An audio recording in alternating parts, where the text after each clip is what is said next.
Hello, my name's Paul Grogan and welcome to the Gaming Rules monthly video log for the month of November 2020. In this video, I'm going to be talking about pretty much everything that I've done for the last month, all of the games that I've been playing, the videos that I've produced, and a whole bunch of other stuff that I've been doing in the background. But before we jump in to this month, there was a couple of things that I missed from last month. So apologies for this, but I just want to recap. There was one game that I played last month which I didn't talk about in the video log. I wrote it down on my list and then completely missed it as I was going through them, and that was one of the exit games. So this was the roller coaster one. I can't remember exactly what it's called, but there's a picture of it right there.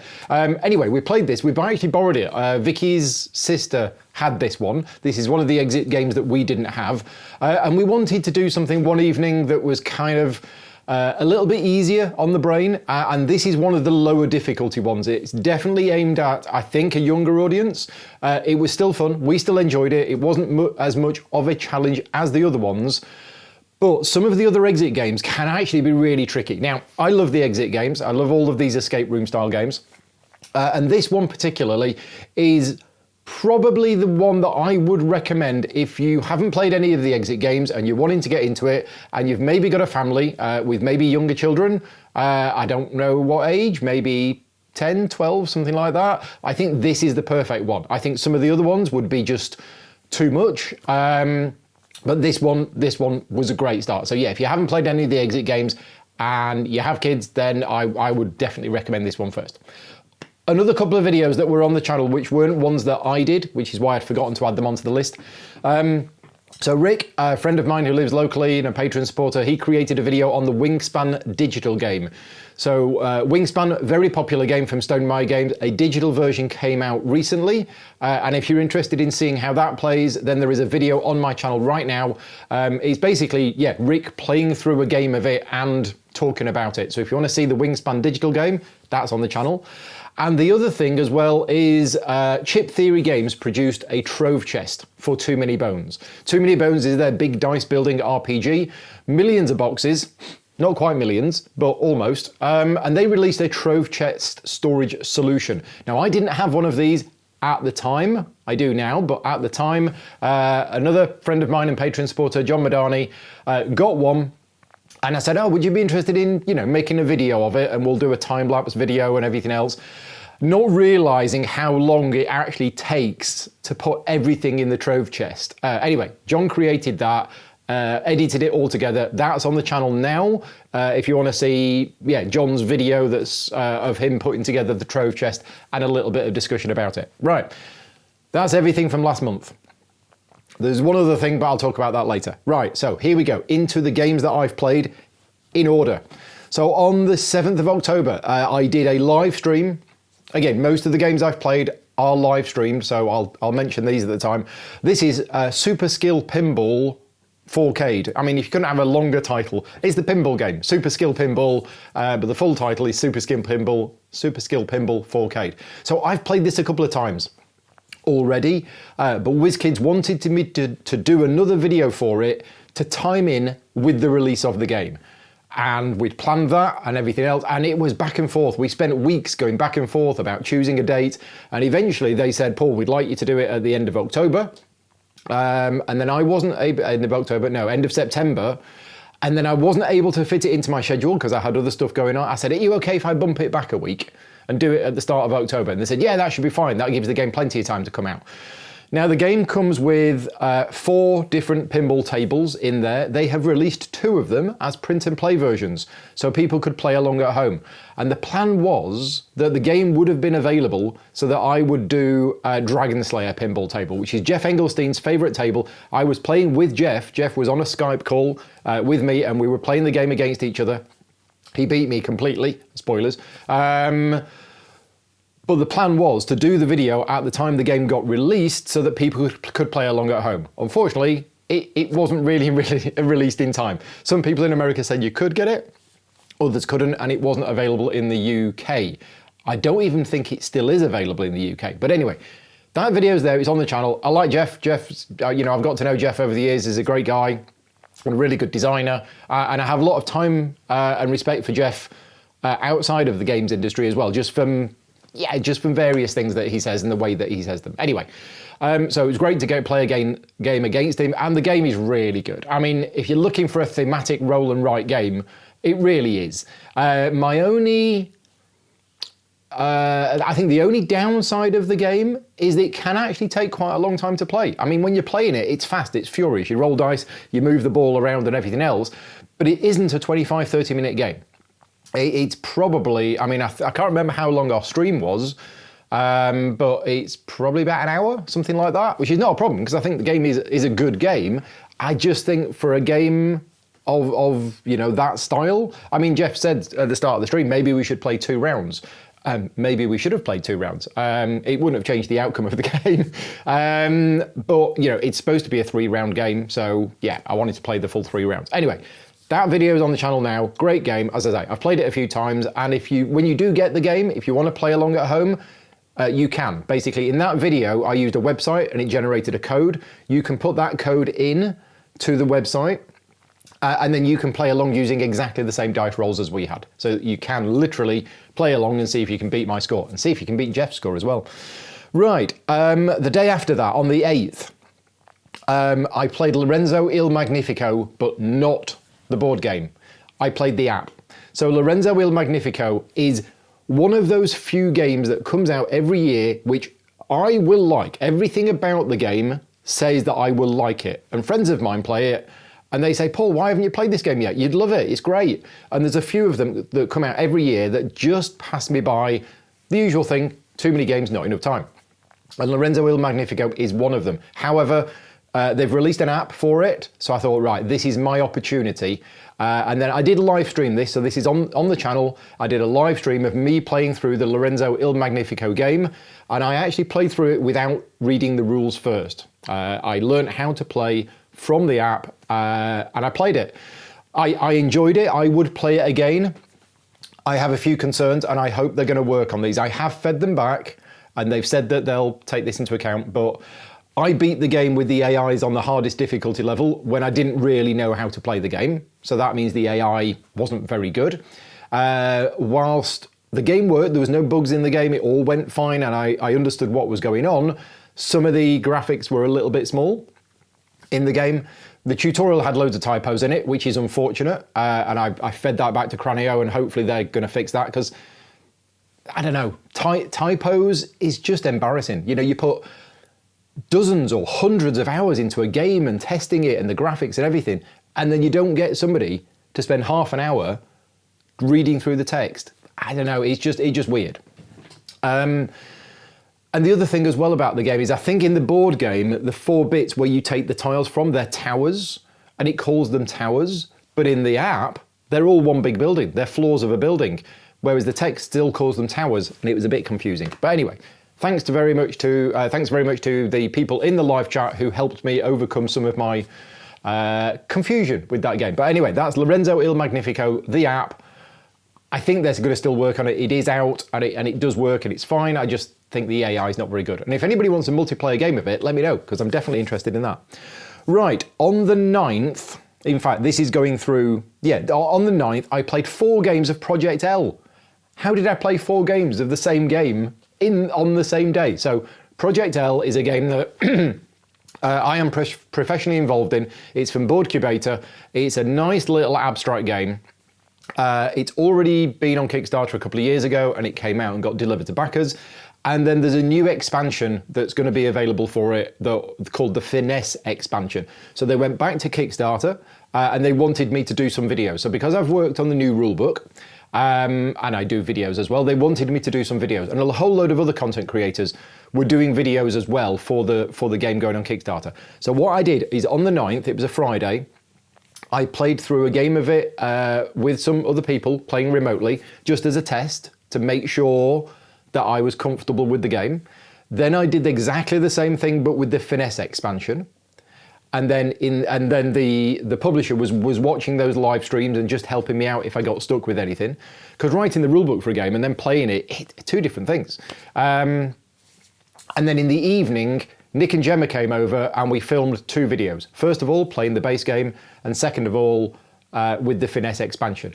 And unlike most of my other videos that I do at the moment, That was not live streamed. What it was is, well, it was live streamed, but it didn't go out live. It didn't go to the public. They didn't want the video released until the day of the Kickstarter. And the Kickstarter was going live, I think, on like Monday, 5 o'clock. And there's no way I could have got Nick and Jem around on Monday at 5 o'clock. So they came around on the Friday. We did it as if it was a live stream, but the video went and sat on my YouTube channel. And then on the Monday, it got released. So that's how I played 4 games of Project L on that Friday. Now, Project L is not a long game. So it was 10 o'clock at night. Nick and Gemma were here. We were like, well, we'll play another game. And Capstone Games had sent me a copy of Stick'em. Now, Stick'em, really small box. It's a trick-taking card game, and it's a new version. I think the rules are exactly the same, but basically it's a reissue, updated graphics and stuff, of an old trick-taking game. Now, those people who know me know that I like my medium to heavy crunchy Euro games. I'm not really into card games, and I really don't like take that card games. I don't like take that. I don't like, doing things. So Stick'em on the surface is a game that I'm not going to like. And we loved it. We loved it. It was just so weird and so different. And I say loved it, right? If I invited friends around for a Saturday afternoon or even a Friday evening, I would never suggest, oh, let's play Stick'em, right? I would get out a 2 to 3 hour medium to heavy Euro game. That's what I'd do. But at the end of the night, when you've got half an hour free and you want something that's actually, it's fun, but it's also a good game, Stick'em was it. And we played it, we live streamed it. So if you want to see us playing it, that's on the channel. And we actually learned how to play from the rulebook. And it's a really, really weird trick-taking game because everything that you know about a trick-taking game, it turns it on its head. So in a normal trick-taking game, whoever starts, plays the first card, that's the leading suit or colour. Excuse me, I got something in my eye. And then everybody else must follow suit if they can. And if you can't follow suit and you play a different card, then that card can't win. It's the highest card of the leading suit that wins, unless you play a trump card. But in this game, it's the other way around. You can play whatever card you want, and if you play a card of a different colour, stroke suit, then it's the highest card of the colour other than the colour that started. It's just backwards. But each player, and this is why it's called Stick'em, each player has a colour card in front of them, and any cards they collect of that colour are worth negative points at the end of the game. And it was really good fun, and it was a lot of it was a good laugh, and it was a lot of fun to play it. And that's Stick'em. As I say, new version is from Capstone Games. Next, on the 13th, I played 2 games of Project L solo. So as part of the campaign, Project L has a solo mode, and they wanted me to cover the solo mode as well. So in addition to my multiplayer playthroughs, I did a solo playthrough of the base game, followed by a solo playthrough of the Finesse expansion. They are on the channel now. In the solo playthrough of the Finesse expansion, it went fine, but afterwards I had a discussion with them about the game, and since then they have made some changes. I felt that the solo game with the Finesse expansion was too short. It was only like 6 or 7 rounds, and it should be 8 or 9 rounds. But the problem is in the solo game with the Finesse expansion, the dummy player takes 2 tiles a turn and the tiles just run out quickly. So as of yesterday, was it yesterday or the day before? Day before. They have sent me an update and we've tweaked the rules and there are now more tiles. So if you watched that video or you have watched that video and you went, the solo game of Finesse is not very good, it's too short, they have lengthened it. Right, next up, on the 14th. So on the 14th of October, a good friend of mine, Dan, and Joe and Tristan, the 3 of them make the Detective Society, which I've talked about before and I'll talk about a bit later on. They were coming down to Exeter, and the plan was that while they were down in Exeter, I've never met Joe and Tristan, and I've got to know them a bit, and I'm now working with them professionally, but we've never met. We've spoken loads. So the plan was they'd come round and we'd play games, except we can't because of coronavirus. Now, we were technically allowed to during that time. We can't now because there's lockdown, but we didn't feel comfortable. Even though we were allowed to have up to 6 people from different households, we didn't feel comfortable having 3 people from 3 different households coming round for the evening. We just played it safe. So what we decided to do, they all came to Exeter anyway, but they all got their own computers, copies of Tabletop Simulator, headphones, earphones, and everything else. and we played games remotely. So they were all together in one room, although they ended up splitting up by the end of the night because they were getting lots of audio echo. And we played some games online, which were streamed. So the first thing we did is we played The Crew. Now, I've already done a video of me, Nick and Gemma playing The Crew, but The Crew is available on Board Game Arena. It was in beta at the time. It's fine. It was perfectly good enough to use for a live stream, and it's now gone live. So if you want to play The Crew on Board Game Arena, it's a really good implementation. So congratulations to the person who did the implementation of that on Board Game Arena. It's really good, and The Crew is a fantastic game. I do enjoy The Crew. It's another game which surprised me in terms of, okay, everybody else is talking about this, but I don't think I'm going to like it that much. I think I talked about it last month, but The Crew is fantastic. Really, really good, cooperative, trick-taking, but with a twist. And yeah, so we played that. That's online. We got through the first 5 missions in about an hour and a bit. And yeah, that was that. Then we played Chicago Express. So Joe and Tristan and Dan like their economic games. They said, we want to play something that's a bit economic, maybe with trains in. So we decided to play Chicago Express, which I'd never played. So Graham came on the stream with us and Graham taught us how to play.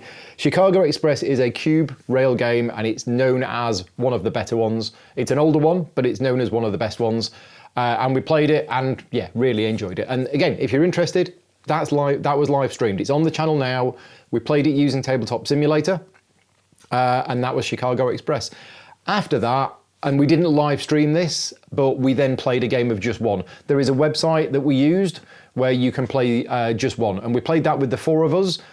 And I came to the conclusion that whilst it was fun, and I'm glad that we played it, it was nowhere near as much fun with 4 people as it is with 6, 7, 8, 9 people, okay? So I don't know what your opinion on Just One is and the minimum player count, but if I had 4 people again, I probably wouldn't play Just One again. Even though it's a great game, I just think it needs that 5, 6 people for it to work properly. I'm not sure, maybe that was just that odd game. Right, moving on. 15th of October, this is a Friday again, or is this a Thursday? I think this is a Thursday. I did 2 games from WizKids. The first one is Gates of Mara, and the second one is Seastead. Now, the reason why I played Gates of Mara is I was due to start filming one of my how to play videos for Gates of Mara. I'd read the rulebook, but I wanted to play the game myself to properly learn it, to see how it works, to see how it plays out. And I always like to do that before I start working on the how to play video, because my how to play videos are not just get the rulebook, copy and paste the text into a script in the same order, read it out and film it. My how to play videos are prepared like, okay, right, now I've played this game, now I know how it works and here's the rulebook, what's the best way of teaching this game? And quite often I don't follow the structure of the rulebook. Quite often I rewrite parts, I move things around, even setup, I just move things around. So that's what I did. So that wasn't live streamed, that was a private playthrough. Me, Tom and Paul, we played it over Tabletop Simulator. I don't think the mod is officially available, or is it? It might be actually. Yeah, I think it is. For me to practice learning how to play the game, ready for the creation of the how to play video, which I'll talk about later. And then Seastead in the evening, same deal. On Tabletop Simulator, me and Rick played Seastead on the Thursday evening, because on the Friday the 16th, Rick came over and we did a video of Seastead. Now that was a sponsored video from WizKids, so I can't really give my personal opinion on the game. If you're interested in it, it's a 2-player game. It's set in the same world as Flotilla, which is a bigger game from WizKids from a year ago, maybe a couple of years ago now. Which I think Flotilla is a bit of an underrated game. Let's do a quick mini review of Flotilla. Flotilla has so many good things going on with it, but it's a little bit clunky, and it's a little bit long. But Flotilla is a game that I would definitely like to play again. In fact, the last time I played it at HandyCon, we all enjoyed it so much, we agreed we would be playing it at GridCon. Now, GridCon isn't happening, unfortunately, this year, but yeah, Flotilla, good game. I think just because it was a little bit long, meant it wasn't as and a little bit clunky, wasn't as popular as I think it should have been. Anyway, Seastead is a 2-player version of Flotilla, but it's actually not. It's actually just a 2-player game set in the same world as Flotilla. Okay, so thematically it's the same. but the game is very, very different. One of the big things with Flotilla, just going back to Flotilla a minute, is that the game plays in two sort of stages. You're out at sea with boats, diving and picking up resources and stuff like that. And then at some point in the game, you may, and you don't have to, but you may switch and then you start building the buildings instead. And some players might switch and some players might not. Some players might switch at the start of the game. Some players might switch at the end of the game. Seastead doesn't have any of that. Seastead is just the going out, diving for resources, getting the resources, building things and everything else. Anyway, I won't say too much more about Seastead because, as I say, the video was sponsored, but that's on the channel now if you want to see how that plays.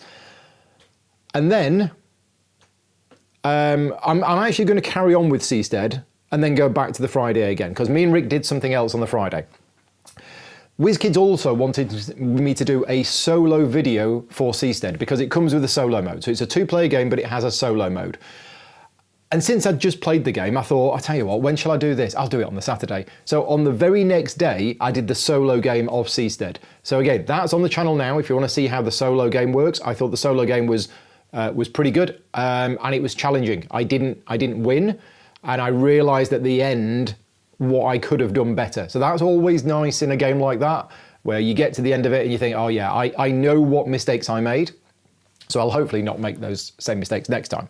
Anyway, that's Seastead. So going back to the Friday night, something that I've been planning to do for about 3 years, and that is, I finally got to play Mage Wars Academy. And I say finally got to play it as if something was holding me back. The only thing holding me back is too many games, not enough time. But Mage Wars Academy is a game that I have been speaking about for the last 3 years and saying it's underrated, it's not played enough, it's fantastic, right? The spellbook mechanism is just amazing, and I love it.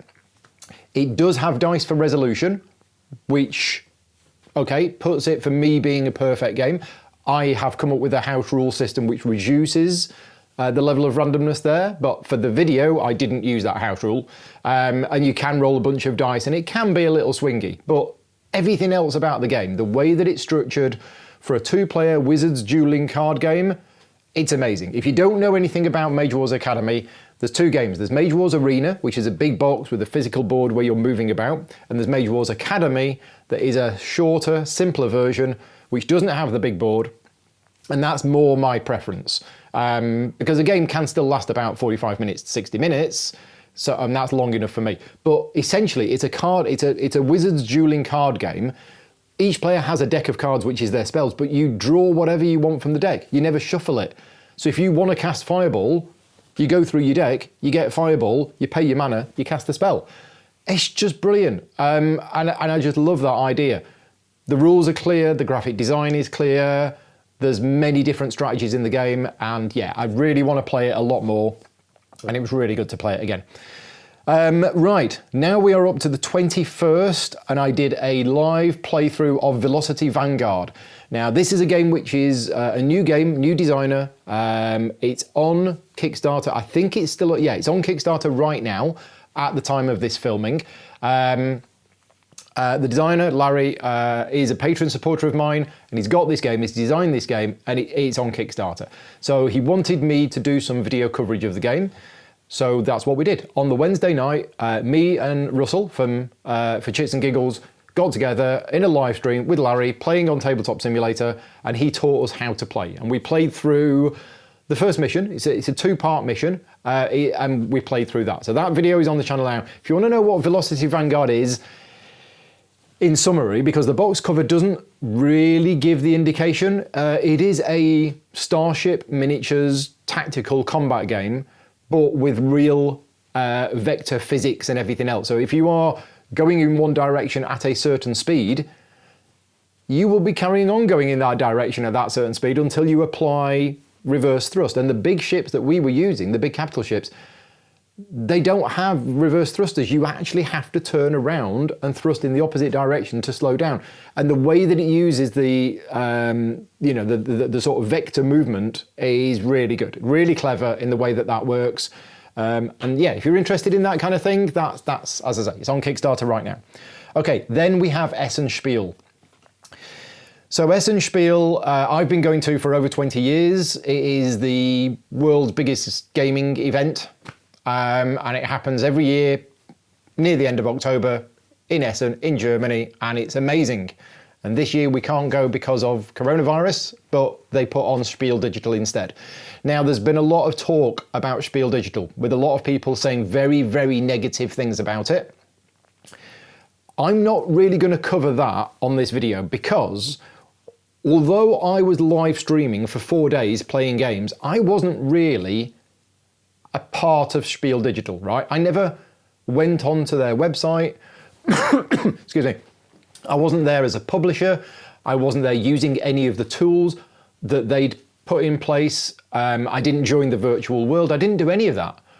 What I did is I stayed at home and I live streamed playing games for 4 days. That was my involvement in it. And from my point of view, that went well. I gave people something to watch. I showed some of the new titles.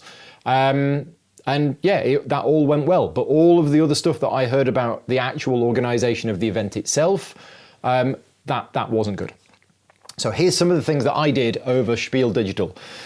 Because some of them were demos, okay? So I'm going to mention them now, even though they're not games that I actually played. This is going to be the Spiel Digital part.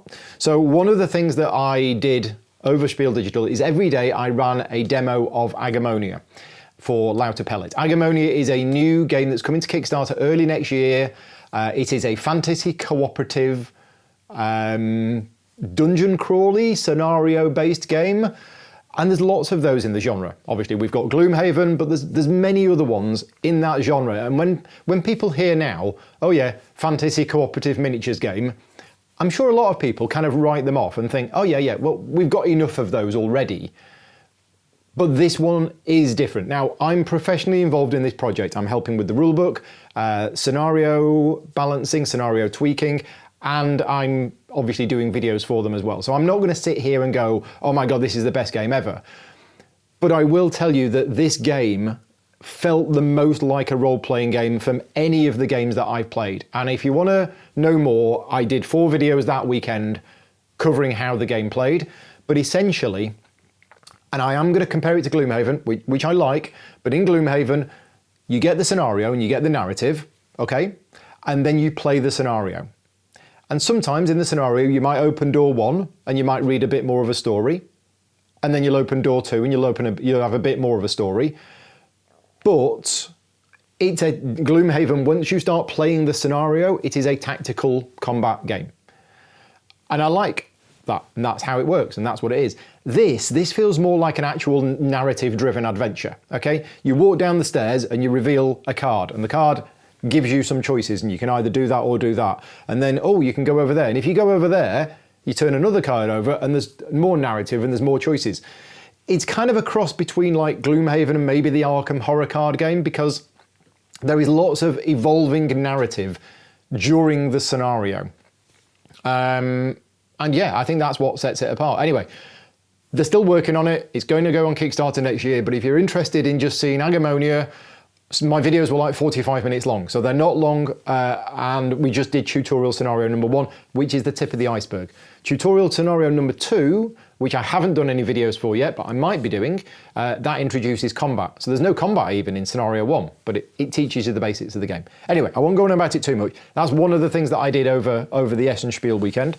Another thing that I did is I did some demos of Under Falling Skies and Lost Ruins of Arnak for CGE. 2 of those games of Lost Ruins of Arnak I played in myself. So one of them was on the Friday, and this was a game with Min, one of the designers, and Regni from CGE, and we played the game remotely. So I had the physical game set up here.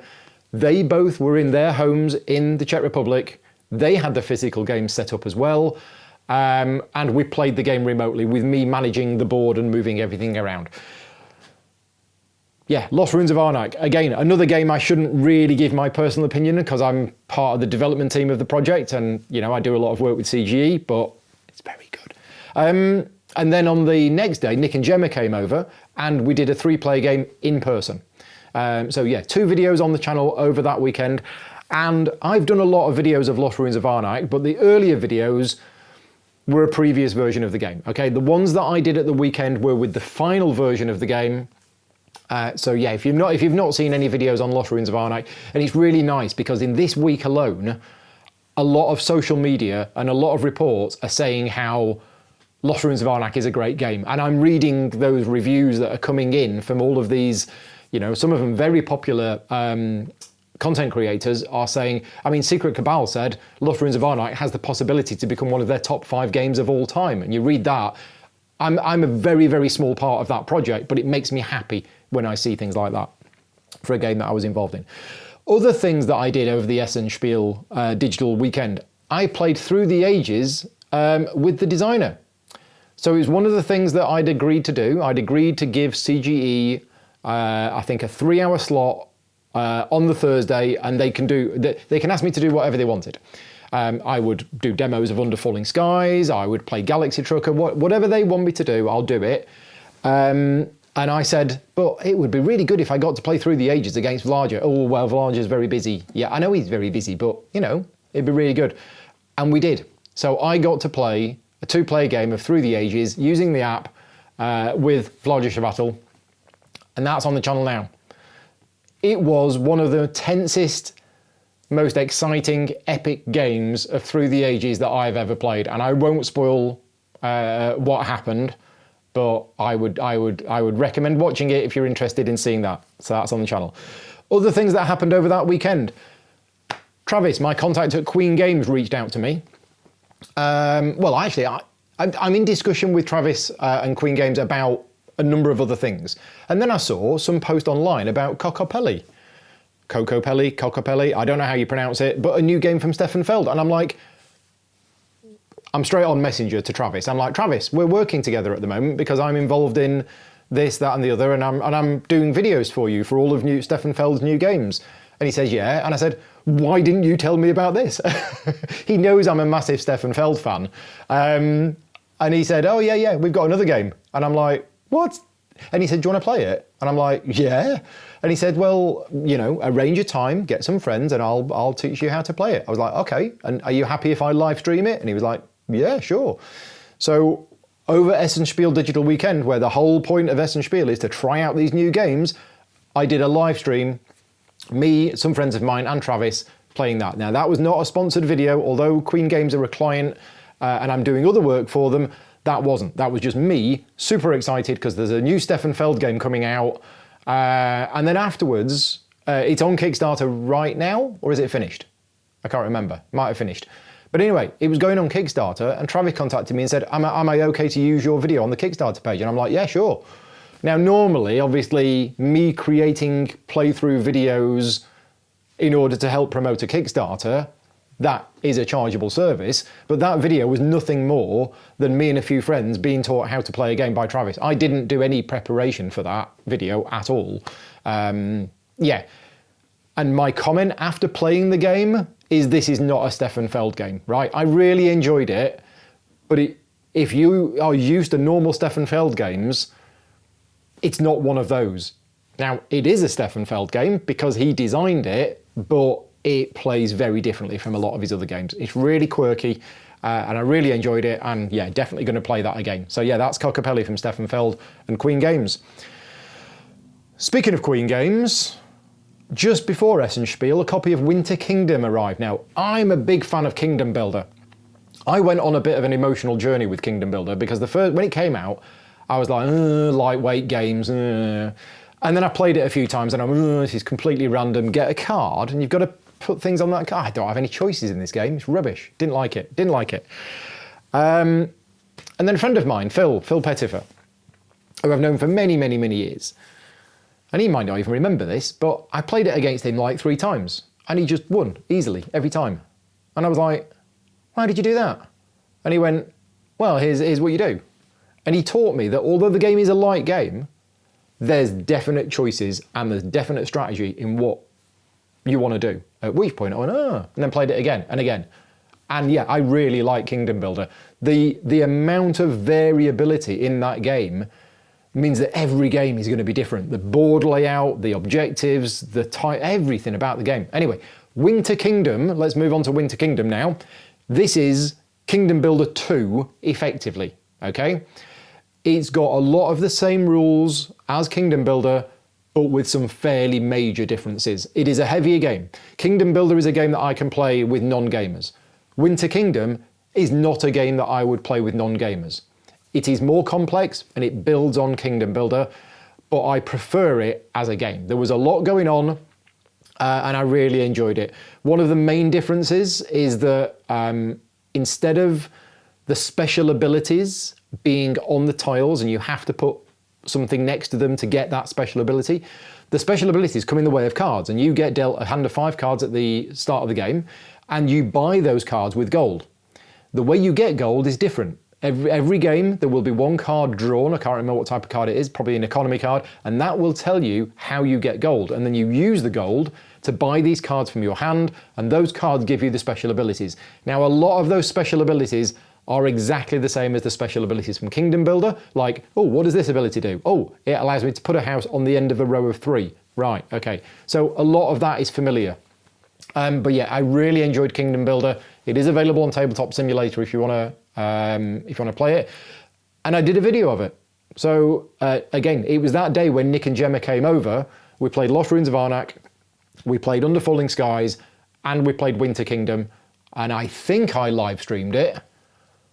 And then Nick and Gemma went home after leaving us with loads of nice cupcakes, which I then spent the rest of the day eating because they were really nice. These cupcakes that Gemma had made with like peanut butter on top. Oh, amazing. Anyway, so that night I thought, well, it's Saturday night. It's Essen Spiel. I'm at home. I should be playing new games. So I got out a copy of Feierabend, one of the new games from Freedom and Freezer that's come out that would have been out at Essen Spiel, Feierabend and Feierabend. Feierabend hadn't arrived, but Feierabend had arrived. In fact, it arrived about a month ago, but I hadn't got round to trying it out. So I thought, maybe I should play this. So this was a very, very impromptu stream. It was just basically Saturday night. I wanted to play a game, and I posted on my Slack channel, I fancy playing this. John said he was interested. Peter said he was interested. Peter's got the game. Peter's played the game. Perfect. So we did a live stream where Peter taught me and John how to play, and we played it. Now, Freedom and Freezer's games are all very quirky and a bit unique. This one is no different. Some of them I really like, some of them I don't quite get on with, but I always respect them for doing weird and different things. And this one was quite interesting. It is a relatively light to medium game.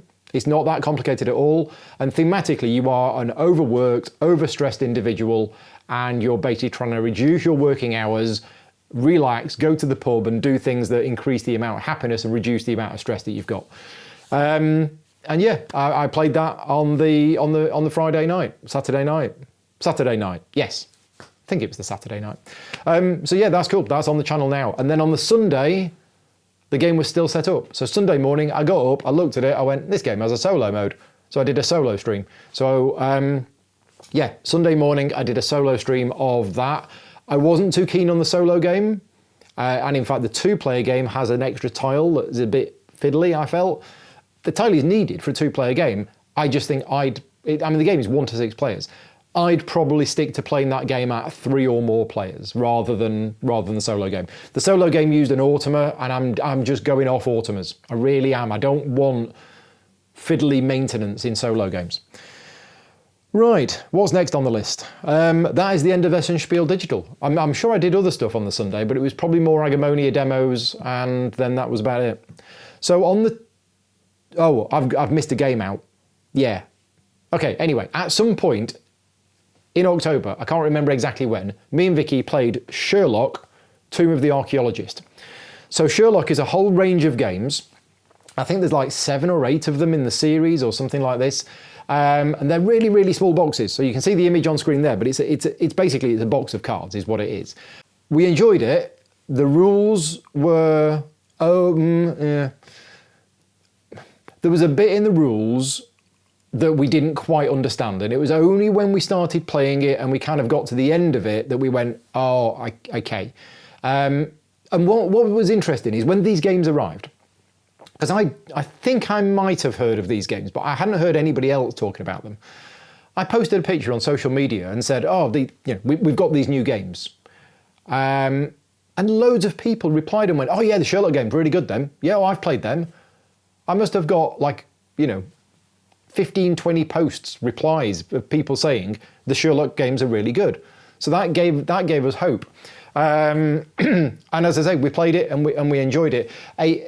In a nutshell, it plays a little bit like the Sherlock Holmes consulting detective game in that there is a mystery, you're trying to solve it.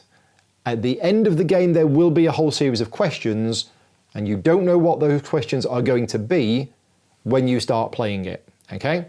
But the way that it works is you've got these cards, and each player gets a certain amount of cards at the start, and then on your turn, you can either play a card and put it face up on the table so that everybody can see it, or you can discard a card face down to a discard pile.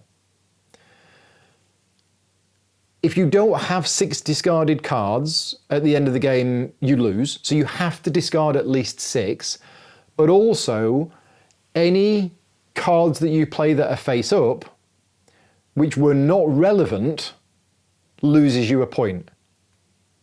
So if you've got a card with some information on it, for example, Joe was seen leaving the pub at 8:15. You might think, oh, that's important, that. And you're not really allowed to talk about the cards in your hand with the other player.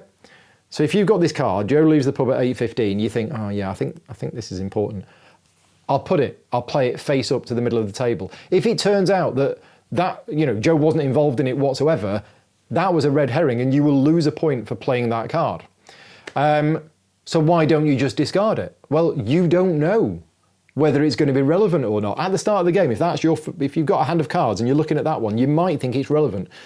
So there's a little bit of guesswork in it, but it works. It worked quite well. And now that we've played the first one, the story was good, it was interesting, it worked, it all fit. I think we did okay. But for games like that, me and Vicky were not really that bothered about the score. The only thing that annoys us with those games are when we read the solution and the solution is so obscure and doesn't make any sense and you had to make massive leaps of logic in order to work them out. That's what we don't like in those games. But in this game, it kind of did all fit. We went on a little bit of a goose chase with a boat or something or other, but anyway, we did okay. We want to play the others. And as I say, I've now got another 6 of them. So that's Sherlock, Tomb of the Archaeologist. If you've played it, let me know what you thought of it. Then on the 27th, this is Endless Winter. Endless Winter is another game which I am involved with. They contacted me months ago, and I'm basically the rulebook writer for this game. So I'm involved in the project professionally, but as part of the work that I agreed to do with them, we also agreed that when the campaign goes live, I will be doing a video on go live date. And the campaign went live on the 27th of October. It's still live now as I'm recording this. It's doing fantastically well. So this is a new company, Fantasia Games, but it's Stan Kodonsky as the designer, Johnny Pack as the developer, other people are involved as well. The Maicho is the artist, and I'm doing the rulebook. So yeah, there's a great team behind the game, and yeah, it looks really, really good, and it went live on Kickstarter on the 27th, and I did a live video that night, me, Johnny Pack, and Drake, and we played a game, and that playing a game, with 2 other people that were involved in the game, they played it well. That was actually my first proper game of it, and I didn't play very well. I was concentrating on the stream, I was concentrating on teaching, and I didn't play very well at all. Didn't come that far last though. I did all right. That is Endless Winter. Because I'm professionally involved in the project, I'm not going to tell you too much. I certainly can't give my opinion on the game, but I will give you some facts. It's a medium weight combination of deck building and worker placement with some interesting mechanisms, and yeah, a few things going on. It's hard to give an opinion about. It's hard to talk about the game descriptively without giving an opinion on the game, which, as I say, I try to avoid doing because I'm professionally involved in the project. But if you're interested, go and check out the Kickstarter page and go and check out my video. See us playing it. Sunday, what's next? Friday the 30th, I did my solo playthrough. So every month, as part of the Patreon campaign, as well as creating these video logs, I do a solo playthrough. And Chocolate Factory is one of the games that has been on the list of my Patreon supporters to vote for the last 4 or 5 months, and it always comes second. Okay, so every month I keep putting it on the list, and every month the votes comes in, and it's always second. However, by the end of September, or was it in October? No, it was October. The October vote, Chocolate Factory won the vote. So I finally got round to playing the solo game of Chocolate Factory. The solo game is designed by David Digby, who's a friend and a Patreon supporter. The base game is Matthew Dunstan and Brett Gilbert, but it was David who did the solo game. Now, I've played Chocolate Factory a couple of times when I was working on the game, because I helped with the rulebook, but I also did the official how to play video for the game. But I'd never played the solo game. And wow, it was really good. I mean, that stream is on the channel now, but you know, it reminded me Chocolate Factory is a good game, and the solo mode was really enjoyable to play. So if you've got Chocolate Factory and you haven't played the solo game, try it out, because it was really good. And one thing that I liked about the Chocolate Factory solo mode was, unlike a lot of other solo games, which, you know, I like playing, but it's like, do stuff, score points, and try and beat your own score. Okay, I don't mind them, because I like playing the game, and what did I score? 95, right. Oh, what did I score next time? 100, yay. I don't mind them. But the Chocolate Factory solo mode isn't that. It's basically, right, here's a weekly target, and here's a load of daily demands. If you don't achieve all of these by the end of the game, you lose. You've got to achieve all of them. It brought on this sense of pressure, and good pressure. Oh, am I going to do that? Oh, I've got to then do that. Oh, I'll do this. And it was a real challenge. And then when you succeed, it's like, yes, I've done that. Whereas if there was a point system associated with that solo game, I would have done it, I would have written the points down, and I'd have enjoyed it. But the fact that I had this target that I had to meet, you know, when you do it, that's really good. So yeah, that was Chocolate Factory Solo. That was the game my Patreon supporters voted on. They are currently voting on which solo game I will play this month. More on that later.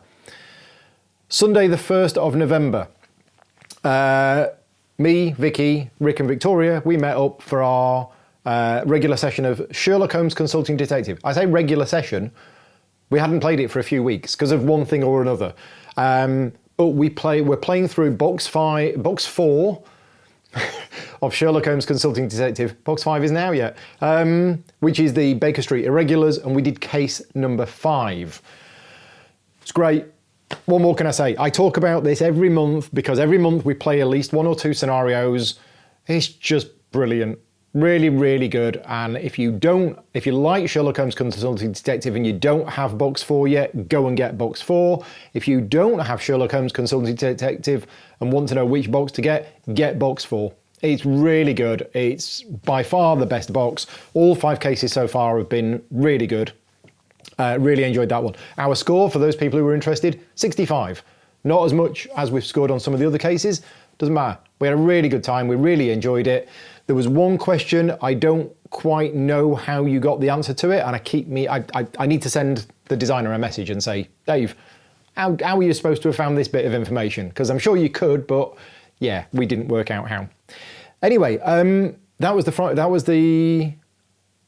first. Right, on the 3rd, which is Tuesday, that's this Tuesday, just gone, me and Vicky played the Detective Society Series 1, Episode 5. Now, Episode 4 is just being delivered at the moment to backers. We are professionally involved in it because we are part of the test team, and we tested Episode 5. So I'm obviously not going to say too much about it because it's not out yet. But what I will tell you is that Episode 5, after we'd tested it, then got packaged up, sent in the post to Rick. Rick is also testing it. And Rick said to me this morning that it was his favourite episode so far. Now, if it's not your favourite episode, blame Rick. But yeah, we enjoyed it, and it's good to be involved in testing of that game. So speaking of the Detective Society, Season 1, Episode 5 is the one that we just tested. Each season is 6 episodes. Season 2 is on Kickstarter right now. So if you're interested in the Detective Society and you don't have to have played Season 1, then I'll put a link in the show notes, but you can go and check out Season 2 on Kickstarter right now. And Season 2, they are working on it right now. So I think the plan is that Season 2 is going to come out a month after Season 1 finishes. It's completely different. Season 1 is all one story. Each case is a self-contained case. You do not need any knowledge from the previous case to play it, but the idea is that you play them in order because they do tell a story. Season 2 is a completely different story. So you can jump in on Season 2 even if you haven't played Season 1, that's fine. But that's on Kickstarter. It went live this week, and obviously I'm going to do a shout out because it's Dan, Joe and Tristan, because I'm friends with them and I'm professionally involved in the project. But yeah, if you're interested in it, go and check it out on Kickstarter. And finally, the final game that I played Wednesday night, which was Prague Caput Regni. I think I've got the pronunciation just about right. This is Vladimir Suchy's new game, which people have told me is very likely to be my game of the year this year. So, box ticked, box ticked, box ticked, right? Medium to heavy Euro game. I'd possibly say it's on the heavier side of that. Vladimir Suchy, great designer, love his games. And if people are saying this is going to be my game of the year, then I'm super excited about it. Anyway, the game arrived. I did an unboxing of it a week or two ago. And yeah, I got a chance to play it on Wednesday. Now, I'd read the rules, Graham had read the rules, and we sat down and we played it. Now, I am going to be doing another video for the game, but that video that we did this Wednesday was not really a tutorial. I mean, it was more of a playthrough, okay? We did kind of explain bits of the rules as we went, but if you're looking for a video where I teach you how to play the game, that's not it. That video was not a sponsored one. It was just me producing the content to play the game because I was really excited about it. Did we both enjoy the game? Yes, we did both enjoy the game. My only concern at the moment with the game, because loved the game and I loved the way that some of the things worked in it, my only concern was there was a lot of bits. So it's like, here's an example, right? I'm going to choose to do that action. Now I've upgraded that action. So because I've upgraded the action, when I take it, I get a bonus gold. Remember that, gold, turn that, right. Now, I'm choosing the action from that action space there. Now that action space has got a thing on it that allows me to spend a stone for 2 points, right? So I'll spend a stone for 2 points, right? Still not done the action yet. Now I take the action tile, now I'm going to do the action, okay? Now some of the actions are fairly simple, but some of them are like, right, I'm now going to build a building. So I'm going to take this building and I'm going to put it there. Now the building costs X, but I'm putting it there. Because I've put it there, that has matched this icon to that icon, so I get one of these. But also, it's got this symbol on it, and that symbol means this. Also, I've got a technology that says that whenever I do this, I get that, so I get that as well. And now that I've done that, I get to move on this track. Now I've moved on that track to there, and because I've landed on this space, I get a bonus, which allows me to... Right, that is an example of how a turn can play out, and I've probably made it sound really bad. But me and Graham played the whole game and we didn't forget anything. We managed, maybe I was awake or something like that. But in other games like that, and there are other games like that, there's always one part that, oh yeah, I forgot to get the point, oh, I forgot to do this. And in that game, I think we forgot a couple of minor things, but overall, it flowed and it did seem to go well. So yeah, great game, a lot going on. And after my initial game of it, my only concern is some of the times your actions can spawn lots of little extra bonuses and you might forget one of those bonuses, but definitely want to play it again. If I was more awake, I would have played it again straight afterwards because I enjoyed it that much. That is all of the games that I played in the last 4 weeks. Now, there's other things that I've done on the channel as well. I've mentioned I did a couple of unboxing videos. They're on the channel as well. I really like the live unboxing videos. Thank you to everybody for joining in. I never thought a live unboxing video would be popular, but I really enjoy doing them. And I'm going to be doing some more. So I did Prague, Caput, Regni. I haven't actually written these down. I should have done. I did Feierabend. I'll put some images on screen there. There you go. These are all of the live unboxings that I did in the last 4 weeks. If you're interested in seeing any of those, go and check them out. Another thing that I did, this was one night where I thought, I tell you what, I just need a night away from from working, because I'm still working silly hours at the moment. And me and Dan got together and we played Factorio. Factorio is a computer game. I bought the game in 2014. It's been in early access for about 8 years, and then they finally released version 1 of the game. And I absolutely love Factorio. I've not played it for years. As I say, I bought it in 2014. I think I played a lot of it in 2014, 2015, maybe a bit in 2016, I can't remember. I haven't played it for years. Dan's the same. Dan got it years ago, played it loads, but hasn't played it for years. We just wanted to play it. So yeah, it was one night, I can't remember exactly when it was, but me and Dan played through Factorio. That's on the channel now. We are planning another game next week. So yeah, we're going to be getting together next week. We're going to be continuing our game of Factorio. But yeah, that's a computer game. Right, other things that I did last month.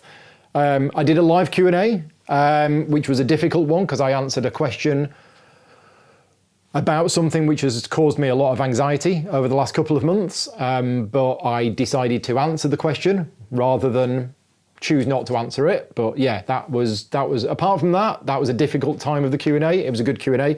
Now, there were a couple of things that came out of that Q&A which I still haven't done. The first one is I will create a thread on my BGG guild, and I'll go and do it this afternoon, because if I don't do it, I'll just keep forgetting, of what questions do you want to ask me next month? So at the end of this month, in about 3 weeks' time, I will be doing a live Q&A. If you've got any questions that you want to ask me, and you can't make the live Q&A, then there will be a thread on my Board Game Geek guild. It's guild number 2258. There's a link in the show notes. Please go to the guild, please subscribe, make sure you get the notifications, and on there will be a thread of what questions do you want to ask Paul in November, okay? And then what I do is I will get those questions and I will answer them in the live Q&A. The other thing was a really good question from Andy Grant, which I wasn't able to answer at the time, but I felt was a good question for the guild. So I'm going to put that question in the guild for everybody to contribute. And it was basically, if you were to curate your own collection, how many games would there be, and what types of games would you have in there as a curated collection? So I'm going to put that on the guild. As I say, hop on the guild, have a look, and join in there. Other things on the channel this month. 2 videos on my channel, not from me. So yeah, Russell for Chits and Giggles is a content creator. Russell's great. I like the stuff that he does. He does lots of live streams on Twitch, and he does some other video content too. And I think I mentioned this last month. If I didn't, I'm going to mention it again now. I get a number of publishers coming to me saying, Paul, we've got a game coming to Kickstarter. We'd like you to do a review video for the Kickstarter campaign. I've been getting these now for about 2 years, maybe more. And I always go back to them with the same response and say, I don't do reviews of videos on request, but you know, and I will do instructional and information videos. However, I don't have time. But then I thought, hang on a minute. Russell does really good stuff. I wonder if he would be interested in doing some videos for my channel. Russell said yes, he was very interested in doing it. So I went to both the publishers that asked recently and said, okay, I can't do this myself, but I could get somebody else to do it, and it would be on my channel, and I would check the editing of the video and I'll make sure it's good, and it'll be promoted through my channel, but it won't be personally me that's doing it. Are you okay with that? Both of them said yes, so Russell did the videos. One of them is for a game called Here Be Dragons, which is on Kickstarter right now and is about 80% funded, I think. So yeah, that video is on the channel. Russell gives an overview of Here Be Dragons, and he also did one for Grand Austria Hotel Let's Waltz. Both of those videos are on the channel. I'm really interested in your feedback, okay? Because I think they were really good, and I'm in 2 minds about it. And the first thing is, and I think I said this last time, I didn't agree to do this in order to make more money, okay, right? Gaming Rules got paid money for creating those videos because it's part of the marketing budget of the Kickstarter campaign. That's how it works. I then gave most of that money to Russell for doing the work. Was it worth my time in the amount of effort I put in for the amount of money I made from it? No, it wasn't. But that's not the reason I did it. I did it because I want to try and help and support Russell, and obviously with lockdown and everything else, it's a bit more money for him. And also, I kind of would like those videos to be on the channel. I just don't have the time to make them myself. But I'm interested in what you think. Would you mind if there were 1 video a week on my channel for a Kickstarter like that? with me not on the video, you know, Russell and or other people. Because there's a couple of other people I have in mind as well that do really good videos, and I would be more than happy to pass on, you know, the money that I get for making them onto them. Anyway, I'm interested to see what you think about them. Let's move on to something else that I wanted to talk about, and this is ad revenue. Okay, so as I've mentioned before, and as some of you already know, at the moment, all of my ad revenue is going to charity. Okay, 100% of the money that I make from adverts on YouTube is all going to charity. It started off with the money being given to Doctors Without Borders in their work that they're doing on coronavirus. I turned advertising on at the start of the coronavirus outbreak in order to basically, send more money to charity. That's why I turned the adverts on and they got it. Then I sent, for a couple of months, I sent some money to the George Floyd Foundation to support Black Lives Matter. And the one that I've chosen for the money to go to last month is a bit of a sad story. And this is a tweet that I saw from North Star Games. Now, North Star Games is a publisher who I do not have any kind of professional relationship with whatsoever. The only thing that I really know about North Star Games is the games they've made, which I don't have. I've not done any reviews of their games. But one of the guys who I have seen at the North Star Games booth at conventions is a guy called Bruce. And he's very much a larger-than-life guy, and he's got a very, very bubbly personality. He's a really cool guy. And I don't know him personally, really, at all. I've just met him at conventions and we say hello and you're okay and everything like this, and that's it. But I saw this tweet from North Star Games, which is a really sad story, that one of their employees or a co-founder of the company or somebody who's involved in the company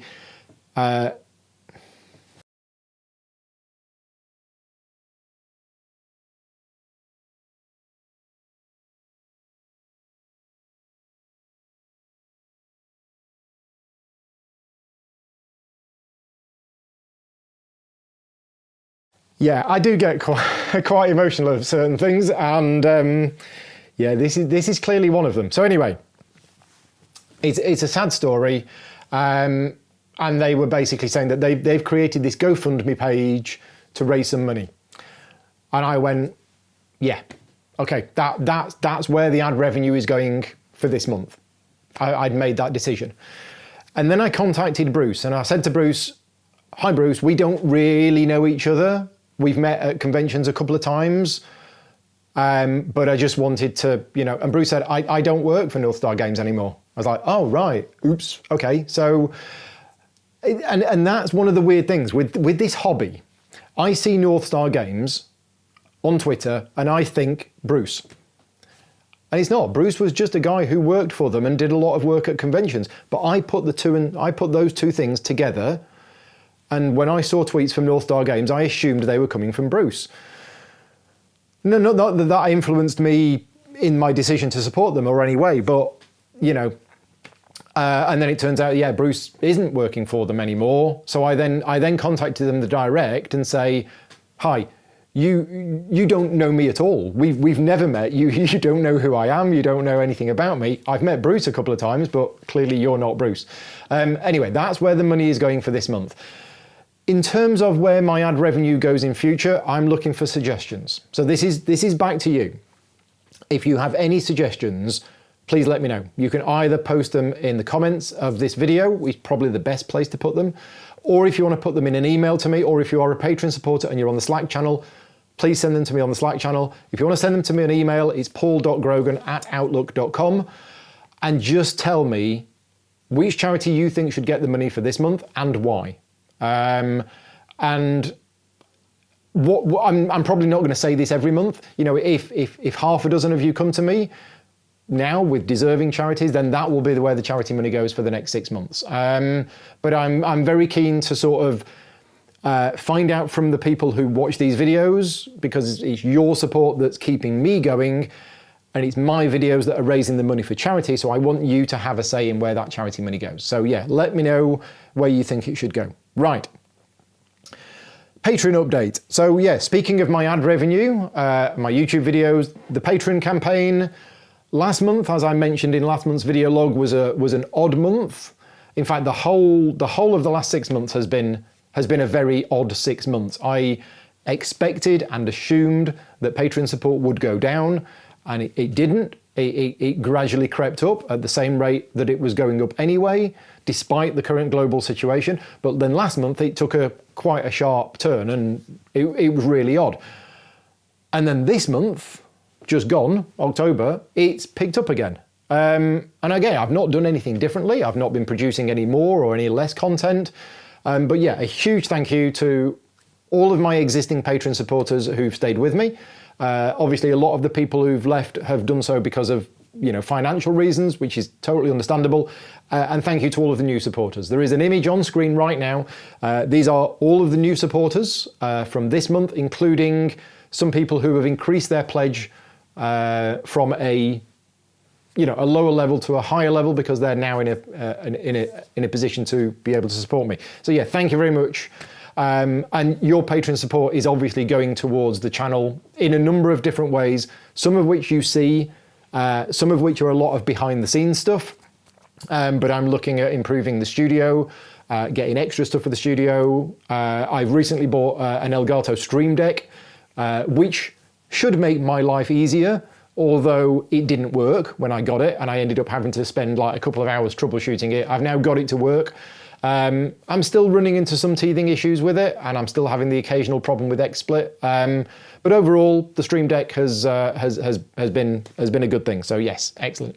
That's good. And as I said, there's other things going on in the background as well. And for those of you who don't know, I will tell you now, January, which now is only 2 months away, I am taking most of January off work. And what that means is that I am going to be producing content. I will be live streaming every single day. So I'm taking it off work, but I'm not having a holiday. What I'm doing is I'm taking a step back from the paid work, and I'm going to be producing content which is funded through Patreon. So I'm going to be doing playthroughs, solo playthroughs, every single day in January, Monday to Friday. Maybe even at weekends, or I might take weekends off. And it's all funded through Patreon. So I'm going to be doing some games I want to do, but I'm also going to be asking my Patreon supporters what games you want to see me playing in January.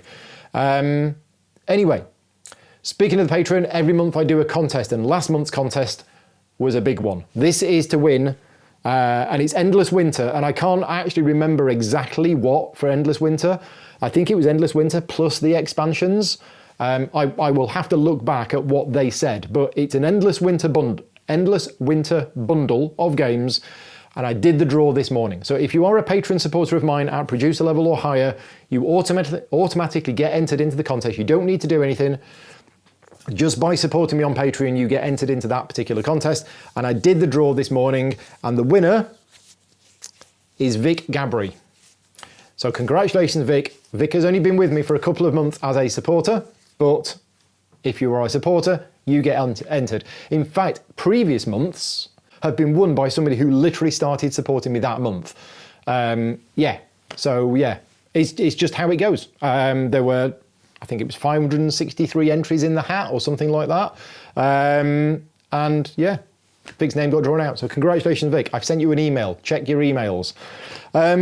This month's contest. This is to win a couple of games from Jordan Draper Games. So I've been working with Jordan now professionally for the last 6 months or so. We met for the first time at Essen last year, and I've started working with him on rulebooks, and I'm going to be doing some videos for him as well. But this month you can win a copy of Tokyo Tsukiji Market and Cactus, two very different games. The Tokyo Tsukiji, yeah, I think that's it. Anyway, I'm working on the rulebook for that game. That is a strangely odd game about fish markets in Tokyo. It's very clever. It's very much an economic game. And Cactus is a very different style of game. Anyway, it's a bundle. You can win both games. What do you need to do to enter? If you're a Patreon supporter of mine at producer level or higher, you don't need to do anything. You will be entered into the contest. Right. What else have we got? Plans, things that are happening. So the Kanban EV video is done. It's absolutely done. It's 100% finished. It's waiting for Eagle Griffin to say, Paul, make it live. Okay, so the Kanban E video is done and should be released, I think, sometime in the next few weeks. Speaking of which, I just realized something that I did last month, which is now on the channel, which is the Rococo Deluxe Edition video. That video was finished ages ago, and I was waiting for Eagle Griffin to give me the go-ahead, and they gave me the go-ahead a couple of weeks ago. So yeah, apologies for that, but Rococo Deluxe Edition How to Play video is on the channel live right now. Anyway, Kanban EV, sometime later this month. Gates of Mara is done. As of yesterday, it's finished. Okay, it was finished, and then Vicky spotted a slight error in one of the transitions. So I redid it yesterday. That is now done. The Gates of Mara How to Play video is done. Again, it's waiting on WizKids to tell me when to release it, because I don't think there's any point releasing it now. The game's not out for a few weeks. I think it's best to release it maybe a week before the game comes out in stores. So that's done. That will be on the channel sometime in the next few weeks. Right now, I am working on the How to Play video for Merv, the Heart of the Silk Road from Osprey Games. I am about 50% of the way through, and I will be spending this weekend working on that, and I'm hoping to have that finished by Sunday. So that's another How to Play video that I'm doing. Next week, I should be starting work on the How to Play video for Lost Ruins of Arnak. And the week after that, I should be working on the How to Play video for Under Falling Skies. So, from somebody who had a period earlier this year where I wasn't doing many How to Play videos, yeah, Rococo Deluxe, Kanban EV, Gates of Mara, Merv, Arnak, Under Falling Skies, and that's not to mention December when I'm doing Venice and Import-Export. So yeah, I've got 6 more planned for between now and the end of the year. Considering each one takes about 35 to 40 hours to create, that's a lot of work. Other things that I'll be doing this month, more random unboxings. I have other games that I've got. Hallertau is on its way. That's going to be unboxed. The King is Dead 2nd Edition, that's going to be unboxed. I will do those probably in the next week. But there's other games that I'll be doing random unboxings of. I've got one later on today, Paladins of the West Kingdom. That's going to be unboxed at 5 o'clock later today. And in fact, tonight, I'm playing Paladins of the West Kingdom online, live. So I say 5 o'clock, maybe I'll do it at 6, or maybe 7. I might do it at 7. Yeah, 7 o'clock tonight, live unboxing Paladins of the West Kingdom, and then 8 o'clock tonight, a live playthrough of Paladins of the West Kingdom. That's what I'm going to do today. Other things that are coming up, what day is it now? 6th. Right, a week on Saturday, so Saturday the 14th, I'm doing a video for Chip Theory Games where I'm being taught how to play Burn Cycle, so I'm really excited about that. And yeah, I've got other things planned for this month. There will be a solo stream of Prague, Caput, Regni, because that was voted on by my Patreon supporters, but to be honest, Red Cathedral's arrived. I want to play Red Cathedral as well, and in fact I've got a game of Red Cathedral planned for virtual GridCon, which is the next thing to talk about. So at the end of this month, 27th to the 29th of November, is virtual GridCon 2. It was going to be GridCon 2, but unfortunately due to coronavirus, GridCon 2 has had to be postponed until June of next year, but virtual GridCon 2 is happening at the end of this month. What is virtual GridCon 2 and why should you be interested in it? It is a virtual online convention where the focus is on playing games. All you need to do is, well, you don't need to do anything, but basically I'm providing the infrastructure where you can play games with people you know or people you don't know for 3 days. Or you could stay at home and watch me, because I'm going to be live streaming almost non-stop Thursday night, Friday, Saturday and Sunday. I'm going to be doing a whole host of different types of videos all weekend, including Red Cathedral, including Hallertau, including some really older games. I mean, we talked about even playing, what's that Warhammer 40k one that's a little bit like Blackstone Fortress. We talked about playing Blackstone Fortress as well. I don't know exactly what I'm doing yet. The plan was that Rick was coming around on Friday and we were going to play games in person all day. He can't come around now because of lockdown, so we're going to be playing games remotely anyway. But I will be spending 3 days doing a combination of live streaming games with other people over Tabletop Simulator, solo gaming. On the Saturday night, I'm actually doing a whole series of videos playing Kingdom Rush from Lucky Duck Games. That's the only sponsored work that I'm doing over the weekend. The rest of the weekend is purely patron-supported content. So yeah, I'm not going to get paid for doing anything else that weekend. Virtual GridCon 2 is free to attend, and if you want to play games, it's a Discord server and it's a Google spreadsheet. And all you need to do is you need to turn up. You can either turn up in advance, you can go to the Google Sheet right now and you can see, Laura wants to play a game of Transatlantic and she's looking for somebody to play. Oh, I fancy playing Transatlantic and I know how to play it, so I'll jump in that. And you can go and you can sign up right now. The sheet is open.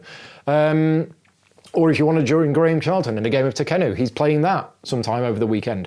So there is a Google Sheet where you can add your name to it, you can add what game you want to play, and you can find other people to play, or you can just turn up at the Discord server at the weekend and talk in the general room and say, hi, anybody want to play a game of The Crew on Board Game Arena? And 3 people might go, yeah, me. And then you just disappear into a private Discord room, not private room. I've set up a load of tables in Discord, and then you just play the game. Well, how you play the game, what you play and how you play it is completely up to you. I'm just providing the infrastructure of the Discord server. It's completely free to attend, and that's what's happening at the end of this month. So yeah, Kingdom Rush on the Saturday night. Friday night is Red Cathedral. I am going to be doing other playthroughs all of that weekend as well. Right, so that's what I've got planned for this month. Let's talk about a little bit of a personal update. The last 4 weeks has gone super quick. Not wanting to complain because it's all my fault, but I'm still working 7 days a week, and this week I've worked 4 evenings. So I haven't had an evening. I took a couple of hours off out last night, and that's it. So I haven't had much time in front of TV to paint or anything like that. So I've really not done anything. My personal life has kind of gone on hold at the moment. But one of the things we did do is we did one night, a Sunday, a couple of weeks ago, we did an online mystery thing. This was Deadly Dose by a company called Play Dead London. And it was really good fun, and we've now signed up for doing another one with them. So it's basically you pay, and I think this one was like £12.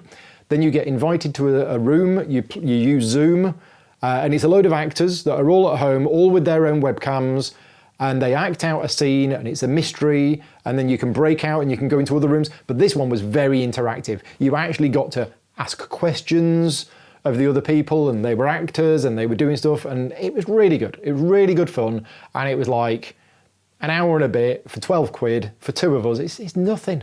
And there's other companies doing these as well, and we're going to be doing more of them. In fact, I think we're doing one. Yeah, we're doing one this Sunday. I can't remember which one we're doing this Sunday, but we're doing another one this Sunday. So they are really good. Obviously, because of lockdown, they're more popular now than they were before, but this is something that I hope continues afterwards, because 10, 15 quid and you sit there at home for an hour and a half and you take part in something like this. It's just really good fun. So thank you to all of the people out there for doing these things. And yeah, people like Play Dead London. Yeah, thank you, really good. Other bit of personal news, and this is again something that I missed off last month, which was a bit of bad news. And I'm not going to get upset because there's now a bit of good news. So unfortunately last month our mouse, Marble, passed away. She's been ill for a very, very long time. Now, mice don't live that long in the grand scheme of things. Marble was an old lady. She lived way beyond what the normal life expectancy for a mouse is. And in the last couple of months, she actually got a very big growth on her side. Like when it started growing, we were like, okay, she's old, she's got this tumour, she's not going to last long. She lasted about 2 months, maybe even 3, with this huge tumour on the side of her leg. She couldn't walk straight. She was still doing her ninja things and crawling all over the cage, but she was really struggling. She stopped running in the wheel. She still lasted. She still carried on, and she was still eating, and every night she'd come out for treats. Her life was still there right up until the very end. She was lovely. She was still, yeah, she was still as bright in herself and her personality as she always was, until one day where she lost that brightness, and that's that's when we thought that's probably her last day. So we said goodbye to her, and yeah. The good news is we've now got a couple of new mice. So that happened last month. We waited a length of time, and this Saturday just gone, we went out and we got a couple of other mice, and thanks to help from you know, patron supporters and people on Twitter, we've now named them. So this is Willow and Hazel. Hazel is still very scared. We don't see Hazel very much. She is very scared and very skittish, and I'm hoping that she grows in confidence, whereas Willow is up all the time running around. The cats used to go crazy for marble, and the cats are now really enjoying the fact that we've got mice again, because they just sit there by the cage staring at it and clawing at the cage trying to get in. They can't get in whatsoever. But anyway, yes, we've got a couple of new mice that have joined the family. So yeah, that's all good. Right, I think that is everything. There is one more thing that I wanted to mention. And I've mentioned this before, but I'm going to mention it again. Once a year, I am doing a video on my patron supporters' top 10 games of all time. Okay? Now, you have to be a producer level or higher in order to vote for this. And there are currently 365 people who are producer levels or higher on my Patreon page. And I've only had 123 responses. And at the moment, I've looked at the stats that I've got from those 123 responses, and me having to do a top 10 based on that 123, basically I think I need more data. So this is a plea from me. If you are watching this video, if you are a patron supporter of mine at producer level or higher, please check your emails or contact me. I want to hear your votes. Because I think if I get 200 response, I mean, we haven't got 50% yet. We've only got a 40% turnout. So, you know, in line with what's going on in the world over the last couple of weeks, please vote. Because yeah, I want it to be a real true representation of my patron supporters. And at the moment, only a third of people who are eligible to vote have voted. So it isn't a good enough sample, I don't think. I mean, I'll do it with whatever I've got, but I'm closing it at the end of this month because in December, near the start of December, I am going to be doing that video with the top 10. So again, if you're a patron supporter of mine, producer level or higher, maybe I should have reduced it to supporter or higher. Yeah, maybe I'll do that because that will get more people voting. I'll have a think about that later on this afternoon. But yeah, please vote, and I will be putting that video together. It's already months overdue. I definitely am going to do it. It's just the last 3 months have been really difficult. But that's everything. So yeah, I will disappear. I will edit this video this afternoon and hopefully get this out by tonight, because tonight I'm doing the unboxing of Paladins of the West Kingdom and the playthrough of Paladins of the West Kingdom. In fact, if I get this video done today, it will probably go out to patron supporters, and then I'll probably make it live to everybody else over the weekend. So everything I've just said will have already happened. But that's everything. As always, I'm interested in your feedback on these video logs. A lot of people seem to enjoy them, so I'm just going to carry on doing them in the same way as I normally do them. But if there's any feedback you've got, anything you want to add, then please let me know. Other than that, I will see you all in dozens of other live streams over the next 4 weeks, but I will catch you up. I'll catch up with you again at the start of December for the next monthly video log. But yeah, for now, take care everybody. Thanks for watching, and I'll see you next time.